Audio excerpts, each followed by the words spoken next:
कहा जाता है कि जैसी करनी वैसी भरनी होती है। जैसे कर्म करोगे वैसा ही फल मिलता है।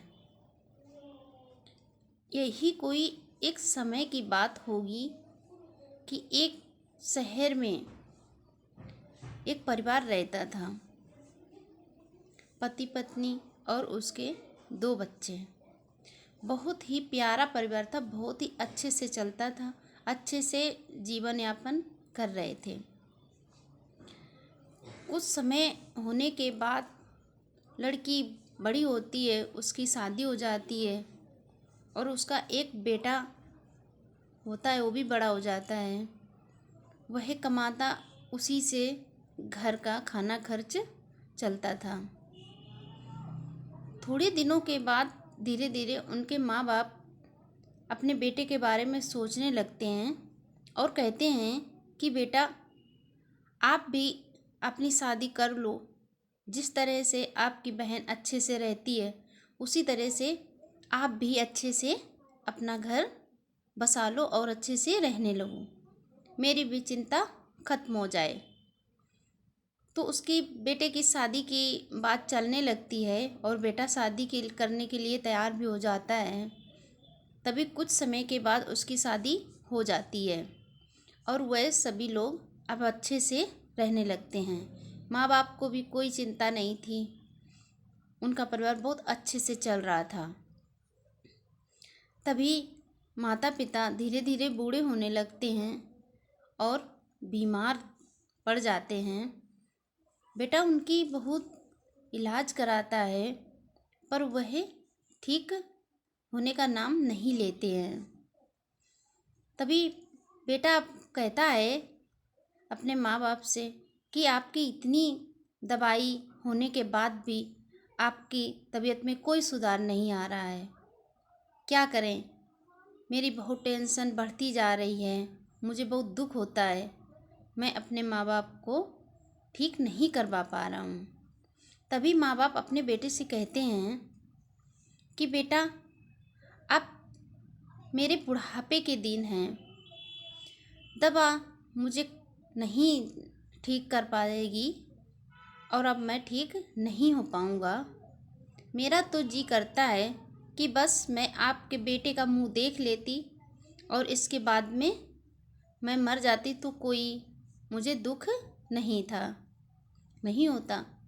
मेरी आखिरी इच्छा है कि मैं अपने बेटे को या बेटी को देख लूं। लेकिन शादी के बहुत साल होने के बाद भी उस बेटे को कोई संतान नहीं होती है और वो बेटा भी चाहता है कि कोई संतान हो जाए, मेरे माँ बाप उसे देख लें और उसे अपना आशीर्वाद दें। जब माँ बाप ठीक नहीं हो पाते और वे बेटा की चिंता भी बढ़ती जाती है, कोई संतान भी नहीं होती है। समय के साथ साथ उनकी माँ का देहांत हो जाता है। बेटा बहुत दुखी हो जाता है, लेकिन सोचता है कि मेरी माँ की इच्छा पूरी नहीं हो पाई और इससे पहले ही वे स्वर्ग को सिधार गए। तभी पिताजी रह जाते हैं। उनकी भी वही इच्छा होती है कि मैं भी अपने बेटा या बेटी को देख लूं, लेकिन ऐसा नहीं होता है। उस बेटे को कोई भी संतान नहीं होती है। उससे पहले ही वे पिताजी भी एक्सपायर हो जाते हैं और बेटा दुखी मन से उनका अंतिम संस्कार करता है। अंतिम संस्कार करके जब वे दुखी मन से घर को वापस लौट रहा होता है तो उनको रास्ते में एक भिक्षुक मिलते हैं जो भिक्षा मांगकर अपने आश्रम वापस जा रहे होते हैं। तभी बेटे को बहुत उदास देखते हैं और उनसे उनकी उदासी का कारण पूछते हैं और बेटा उस महात्मा के प्यार भरे शब्दों से बेटा का हृदय पिघल जाता है और अपनी सारी कहानी, अपना सारा दुख उस महात्मा को बता देता है कि मेरा परिवार बहुत अच्छे से चल रहा था, नेक था, हम लोग हमेशा अच्छे काम करते थे, ईमानदारी से जीते थे, कभी किसी की बुराई न करते थे। लेकिन मेरे माँ बाप की आखिरी इच्छा थी कि वह मेरी संतान का मुंह देख सकें, लेकिन ऐसा नहीं हो सका। इससे पहले ही वह एक्सपायर हो गए, स्वर्ग को सिधार गए। तो इसमें किसका दोष है, क्या किया जा सकता है, कुछ समझ में नहीं आता है। बस दुख ही लगता है, मन दुखी होता है। वह भिक्षुक उस बेटे को समझाते हैं और कहते हैं, बेटा, इसमें उदास होने की कोई बात नहीं है, इसमें तुम्हारी कोई गलती नहीं है। सब लोगों को अपने अपने कर्मों का फल मिलता है। जो जैसा करता है वैसा ही समय के साथ उसे भी मिलता है। तुम्हारे पिता के, माता के कुछ बुरे कर्म रहे होंगे जो मरते वक्त उनकी इच्छा पूरी नहीं हो पाई। क्या तुमने अपने माता पिता से ऐसा कोई पूछा बात या कुछ सुना? तभी वो बेटा कहता है कि मुझे ऐसा नहीं लगता कि मेरे माँ बाप कभी गलत रहे होंगे या उन्होंने किसी के साथ गलत किया होगा। तभी वह महात्मा कहते हैं कि जो तुम्हारे दादा दादी थे उनके साथ क्या हुआ था, कहाँ रहते थे, तुम किसके साथ रहते थे, क्या तुमने उनको देखा है? तभी वह कहता है, नहीं, मैंने जब से अपने को जाना है बस अपने माँ बाप और अपनी बहन को ही देखा है। तभी वह महात्मा कहते हैं, क्या तुमने जानने की कोशिश भी नहीं की अपने माता पिता से? बेटा कहता है कि मुझे ऐसी ज़रूरत ही नहीं पड़ी। वह माँ बाप के प्यार में ही इतना खुश था कि उसे और कुछ जानने की ज़रूरत नहीं पड़ी। लेकिन उस समय बेटा जब उस भिक्षुक से सुनता है अपने दादा दादी के बारे में, तो उसके मन में एक लालसा जग जाती है। अपने माँ और पिता का दुख भूलकर उसे सिर्फ अपने दादा और दादी के बारे में जानना ही उचित लग रहा था कि उनके बारे में मैं सारी जानकारियाँ ले लूँ। बहुत महात्मा से विनती करता कि आपको कुछ जानकारी हो तो आप ही बता दो। लेकिन वे महात्मा कहते, मुझे इतनी जानकारी कहाँ हो सकती है, मैं तो भिक्षा लेकर अपने आश्रम चला जाता हूँ।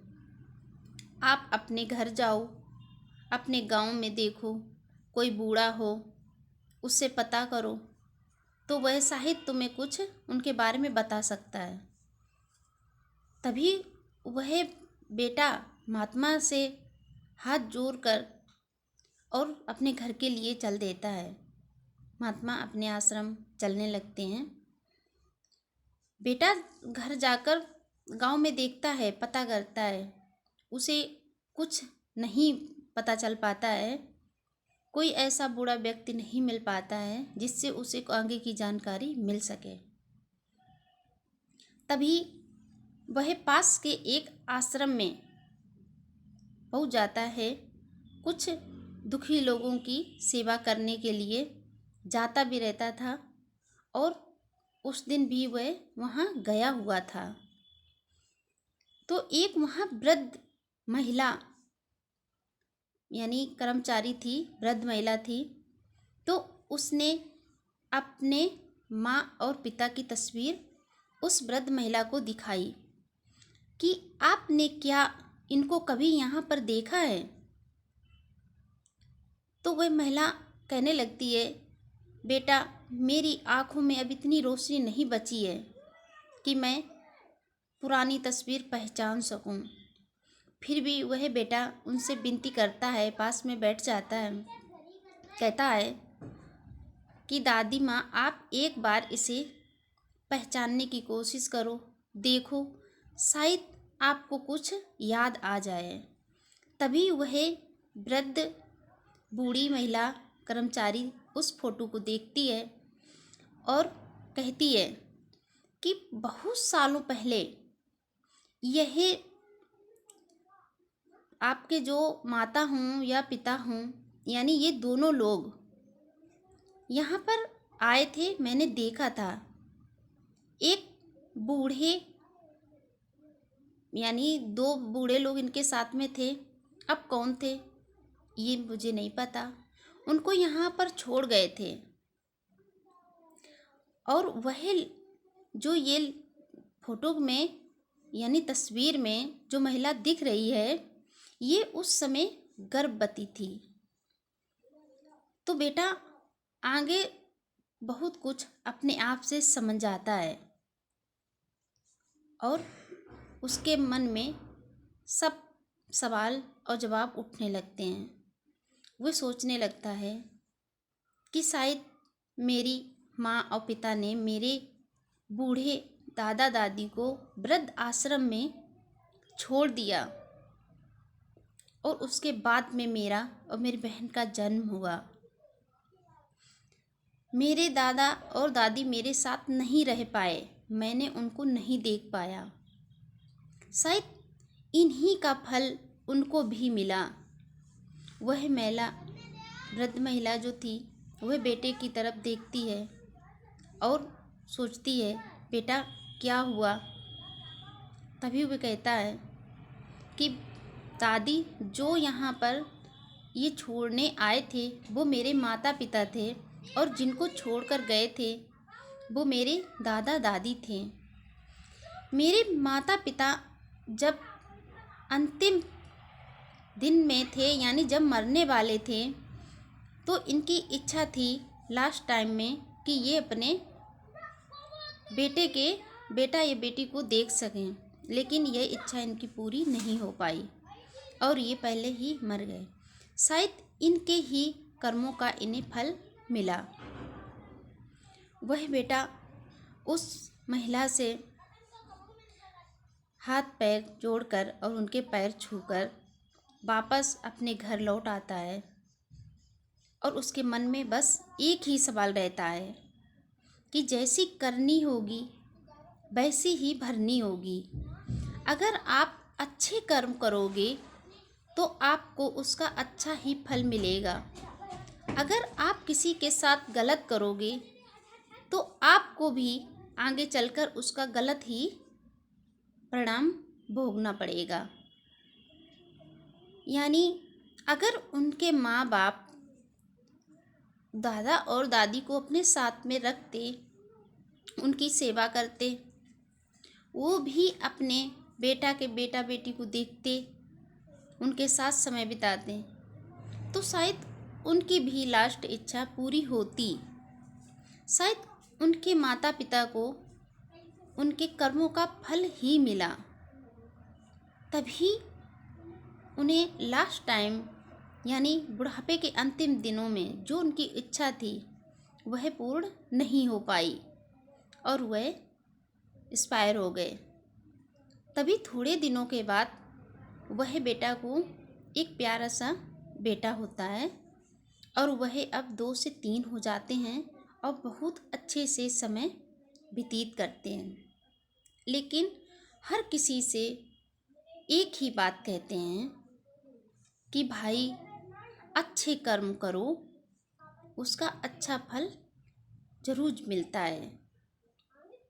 यानी अच्छे कर्मों का फल लौट कर आता है, बुरे कर्मों का फल भी लौट कर आता है। वह महात्मा कुछ दिनों के बाद फिर वहाँ भिक्षा लेने आते हैं, और वह बेटा की मुलाकात उस महात्मा से हो जाती है, और वह अपनी बेटा सारी बात उस भिक्षुक को बताते हैं।